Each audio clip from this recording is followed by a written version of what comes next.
So viewers, আমাদের এটা আমরা একটু করে নিলাম, এডিট করে নিলাম, নেওয়ার পরে সেভ অ্যান্ড কন্টিনিউ।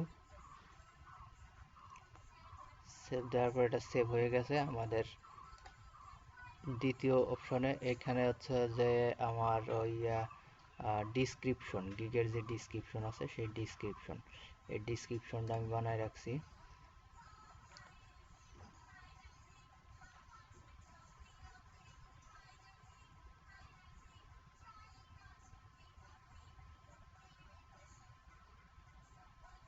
এই যে গিগের ডিসক্রিপশনটা, এটা কপি করলাম,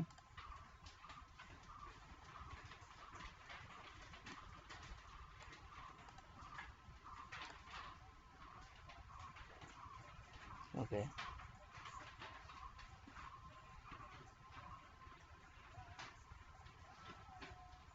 ডিসক্রিপশনটা চেঞ্জ করে দিলাম, এফএকিউ দেওয়া আছে, এভাবে থাক। Save and continue, save and continue দিয়ে দিলাম। আমার এখানে এটাও এভাবে যাক। গ্যালারিতে আমি আমার ইমেজটা চেঞ্জ করব।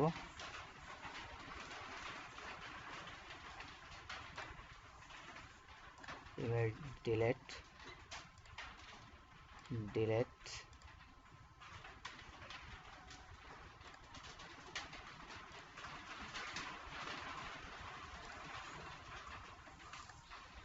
এখানে আমার যে ইমেজগুলো আমি করে রাখছি এই ডেস্কটপে আছে, এইখান থেকে এই যে আমার এটা প্রথম এখানে দিয়ে দিলাম, দ্বিতীয়টা এটা দেব, তৃতীয়টা এইটা দেব। তো হয়ে গেল আমার এটা। এখন এখানে পিডিএফ ফাইল দিতে বলছে, আমি একটা পিডিএফ দিয়ে দেবো, আমার পিডিএফ করে রাখছি, পিডিএফটা দিয়ে দিলাম।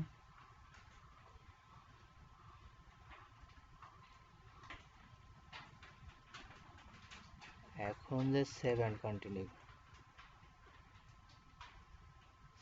সেভ অ্যান্ড কন্টিনিউ হয়ে গেছে।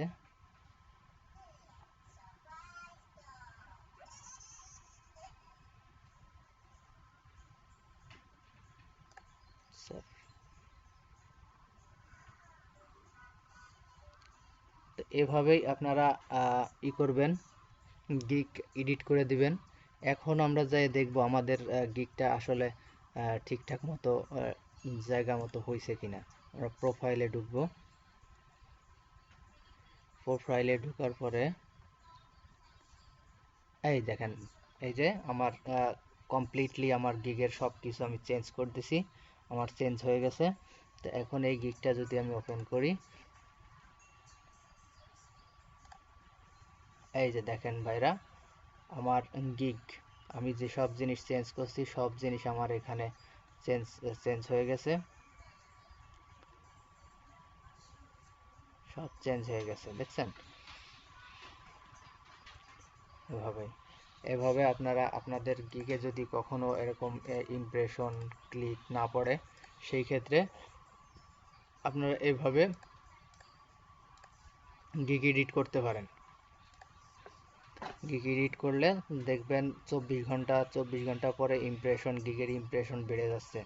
এইভাবে আপনারা করবেন। ঠিক আছে ভিউয়ার্স, তাহলে যদি ভিডিওটা ভালো লেগে থাকে অবশ্যই লাইক করবেন এবং সাবস্ক্রাইব করবেন। ধন্যবাদ সবাইকে, ভালো থাকবেন, সুস্থ থাকবেন, আল্লাহ হাফেজ।